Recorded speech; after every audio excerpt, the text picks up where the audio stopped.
Hey guys, I want to talk about this, but I also need to make peanut butter and jelly sandwiches. So I'm going to do both.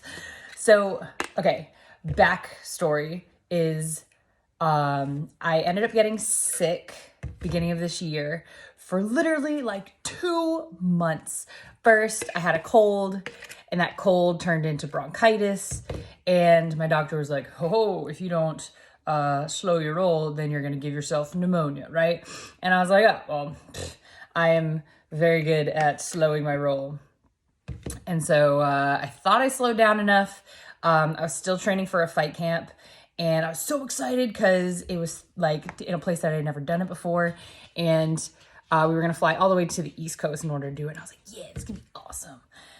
And so I was like, I'm just gonna like take my time, still do my training, and I'm just gonna take it easy, but still work out as if I'm getting ready for a fight. So I got antibiotics when they diagnosed me with bronchitis, and they were like, all right, just make sure to take it easy and you'll be fine. So I was like, okay, cool. Got all the way through the antibiotics. And then, hold on, I need jelly. Jelly.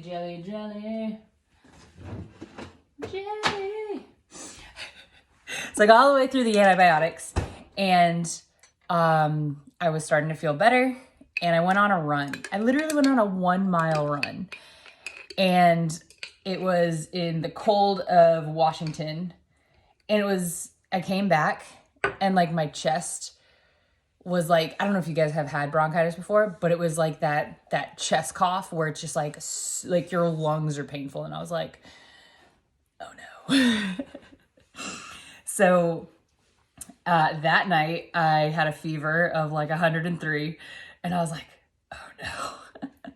Maybe if I sleep, it'll wear away. Not true. So I took a whole bunch of Tylenol and still went about my business as if I didn't have pneumonia. And yeah, I was sick for like a full extra week after that day.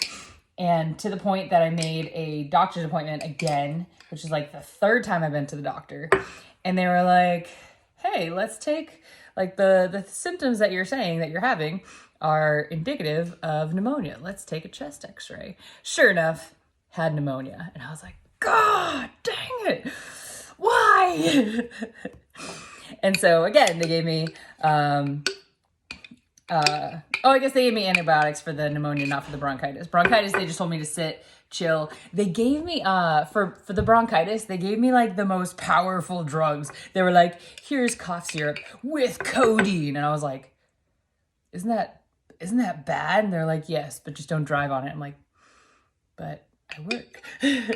But anyways, yeah, they got me antibiotics. And that was literally the end of me getting ready for a fight, because not only does it take 10 days for the antibiotics to kick in, but it takes a month for you to get your breathing back.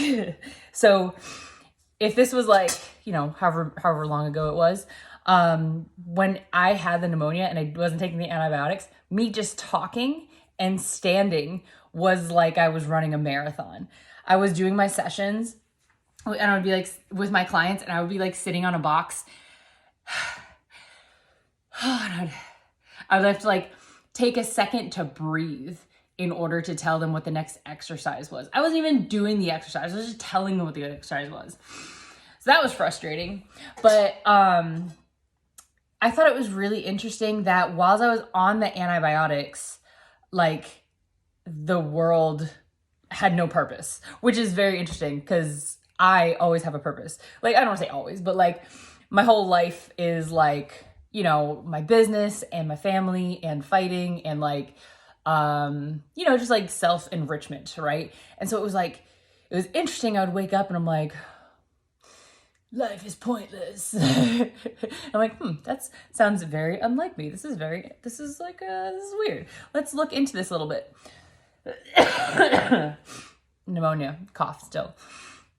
And so I looked into it, and come to find out, it's super common for people that are on antibiotics because people are on antibiotics to have increased signs of anxiety and depression if they are prone to it.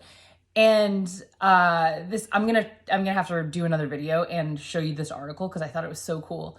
But pretty much what's happening is with antibiotics, it, kills whatever bacteria is causing havoc in your body, right? So originally it was this bacteria that was like in my lungs that was just like not supposed to be there, right? So they were like, here, antibiotics, right? Kills that.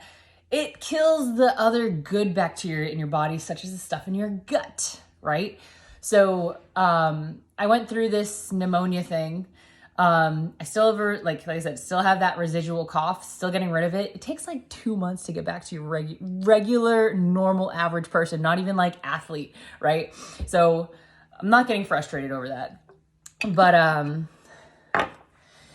yeah, so like after the I went through all the antibiotics, I was starting to get my breathing back. I was starting to go back to training because I had to stop training. It was very frustrating. But I started to go back to training, and like my gut started feeling weird. I was like, this is weird. Like, I will spare you the details, but just like nothing pretty, okay? And so again, had to go make another doctor's appointment. And I was like, hey doc, this is happening. They're like, oh yeah, so that seems that we killed all the bacteria in your gut, and the one that came back was like the bad one. So we're actually gonna put you on another round of antibiotics, which is going to kill the bad bacteria in your gut, which is causing you all these issues. And then from there, we're going to put you on probiotics. Like, apparently eating Greek yogurt is not a way to get your probiotics in, just because the strains differ very, like, extremely from one brand to another. So I ended up getting probiotics, which I'm not on yet because I'm still on the antibiotics. But again, going back to research of this paper showing that there's a link between increased anxiety and depression and use of antibiotics. Like, no one tells you this stuff. And it started getting me thinking, like, I do personal training, I'm very fitness oriented, I know nutrition, and just like the things that are happening in your gut, the microbiomes and organisms that are in your gut designed to help you digest food and make you feel better, absorb nutrition from whatever it is that you're eating, that being messed up increases your anxiety and depression. So I'm like, people that have gut issues have higher risk of anxiety and depression if they're prone to it, right? If they're genetically prone to it. So like your diet directly reflects on if you have, or you're setting yourself up for failure of like eating bad, eating a whole bunch of sugar and like fried foods, right? Your gut is like, what are you doing to me? And then your brain is like, what are you doing to me, right? But if you're eating healthy, right, you're like taking care of yourself, you can actually end up like kind of dampening the anxiety depression factor and making it easier to live like a more regulated life. I'm not saying you can get rid of it, right? I feel like that anxiety is always still going to be there, but I've noticed that I always talk about this is like during fight camps when I'm sleeping well and I'm taking care of myself, I'm taking my my medicine and I'm exercising, right? Like all of these things are in balance. I don't have anxiety or panic attacks. It's only after I get out of fight camp when I start eating pizza and like celebrating by like drinking alcohol, eating fried foods, like all the good yummy stuff, right? Only after I do that is when I start to get that depression and like after every single fight, win or lose, I just go into this like pit of despair. And I'm like, that sucks. And it's like, oh, well, it's just part of life, right? You just have to deal with it. That's not true. You don't just have to deal with it. You can change it based off of what you're eating. And all of that comes down to what's in your gut, right? So this is how I ended up getting around to writing that everything journal, which covers all the 6 areas of alignment in order to make sure that you're taking care of every piece of the pie, so to speak, in order to make sure that you're not setting yourself up for failure.